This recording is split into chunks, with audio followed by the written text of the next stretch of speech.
Good morning friends. दोस्तों, सबसे पहले ये disclaimer, this video is for educational purposes only. I am not a financial expert और advisor. Please do your own research for all financial matters. चलता हूँ सीधा topic के ऊपर। ये आपने थंबनेल भी देखा है, अपना पे के गद्दार कौन, बीवीआर न्यू कमर्स। तो दोस्तों, ये एक दो वीडियोस मैंने देखी हैं कल, जिसमें कुछ लोगों को गद्दार कहा जा रहा है एक जूम मीटिंग में। तो ये कौन लोग हैं मैं नहीं जानता, कहाँ से हैं, क्यों इनको गद्दार कहा जा रहा है, और इनके ऊपर इल्ज़ाम लगाया जा रहा है कि ये जो लोग हैं जो कंपनी को छोड़ के जा चुके हैं, जिन्होंने बहुत पैसा कमाया, तो इनकी वजह से आईएमपीएस जो है वो बंद पड़ा है। इसकी वजह से आईएमपीएस की जो भी प्रॉब्लम है वो आ रही है। तो दोस्तों, मुझे नहीं लगता कि कोई आउटसाइडर या कोई इन्वेस्टर आईएमपीएस को अफेक्ट कर सकता है। ये तो कंपनी के इंटरनल मामले हैं। आईएमपीएस जारी रखना, आईएमपीएस बंद करना, ये तो कंपनी के हाथ में है। तो इन लोगों को कैसे जिम्मेवार कोई ठहरा सकता है? ठीक है, ये लोग आए, इन्होंने आपका प्लान देखा, इन्होंने इन्वेस्टमेंट किया होगा, इन्होंने काम किया होगा, इन्होंने पैसे कमाए, और जब तक आपका सिस्टम ठीक चलता रहा तब तक ये काम करते रहे, पैसे भी कमाते रहे। जब आपके सिस्टम में ही डिफेक्ट्स आने लगे, आपका सिस्टम ही थोड़ा सा डामाडोल होने लगा, तो ये लोग छोड़ गए। ये बिजनेस माइंडेड लोग होंगे। ये किसी भी कंपनी के साथ कोई वो एग्रीमेंट थोड़ी होता है कि हमने पक्का यहीं पर करना है। कोई बंधुआ मजदूर तो ये लोग होंगे नहीं। कोई भी इन्वेस्टर आपका जो है वो बंधुआ मजदूर तो होगा नहीं। तो ये अगर छोड़ गए तो इनकी अपनी चॉइस है, जब मर्ज़ी आए जब मर्ज़ी गए। तो ये आपके आईएमपीएस को कैसे रोक सकता है? दूसरी बड़ी बात है कि आईएमपीएस की 15 अगस्त की डेडलाइन किसने दी थी? कंपनी ने दी थी ना, या इन लोगों ने दी थी? तो अगर कंपनी उस डेडलाइन को फुलफ़िल नहीं कर पाई, उसके अकॉर्डिंगली लोगों को आईएमपीएस नहीं दे पाई, तो उसके लिए ज़िम्मेवार कोई कैसे हो सकता है? वो तो कंपनी ही ज़िम्मेवार है, कंपनी का सिस्टम ज़िम्मेवार है।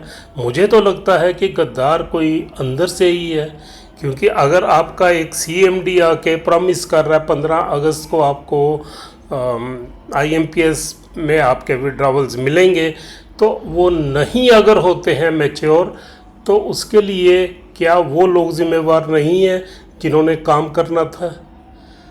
और जो आदमी प्रॉमिस करके गया था कि 15 अगस्त को आपके आईएमपीएस स्टार्ट हो जाएंगे, वो आदमी 1 महीने से ज़्यादा हो गया, वो गायब है। वो दोबारा किसी जूम मीटिंग में नहीं आया, कोई उसने मैसेज नहीं दिया, तो वो कहाँ है? तो मुझे तो लगता है कि गद्दार अगर कोई है तो वो कंपनी के विदिन ही है, चाहे मैनेजमेंट में है या कोई एम्प्लॉइज़ हैं जो चाहते हैं कि कंपनी का सिस्टम आगे ना बढ़े।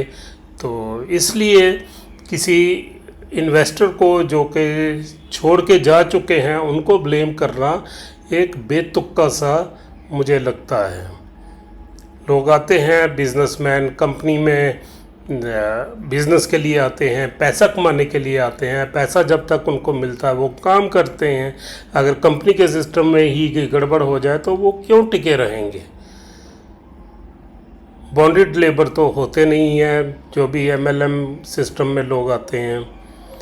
अब दूसरी बात, बीवेयर न्यू कमर्स। अब नए लोगों को ऑफ़र दिया जा रहा है कि आपका जो भी 21 अगस्त के बाद या 20 अगस्त के बाद जो भी ज्वाइन करेंगे, उनका 24 आवर्स के बाद आईएमपीएस भी स्टार्ट हो जाएगा, उनकी जो यूटिलिटी सर्विसेज हैं वो भी स्टार्ट हो जाएंगी, कोई दिक्कत नहीं आएगी। मैं उन लोगों से रिक्वेस्ट करना चाहता हूँ, भाई साहब, अगर आप आना चाहते हैं, आप यूटिलिटीज़ के लिए आना चाहते हैं, तो थोड़े से पैसे के लिए आइए, 1000-2000 रुपया आप टॉप अप कीजिए, इससे ज़्यादा मत रखिए। आप देख रहे हो जिन लोगों ने कंपनी को इस लेवल पे पहुंचाया है कि 25 लाख लोगों ने इसका जो ऐप है उसको डाउनलोड किया है, तो उन लोगों को आज गद्दार कहा जा रहा है। और ज़रूरी नहीं है कि 6 महीने साल के बाद आप भी पुराने हो जाओगे, हो सकता है उस टाइम भी यही होगा कि जो पुराने लोग हैं उनको सर्विसेज बाद में मिलेंगी, पहले उस टाइम जो नए लोग आएंगे उनको मिलेंगे। तो इसलिए मेरी रिक्वेस्ट है कि बड़ा अमाउंट मत फंसाइए। 1000-2000 की गेम अगर आपने खेलनी है तो खेलिए।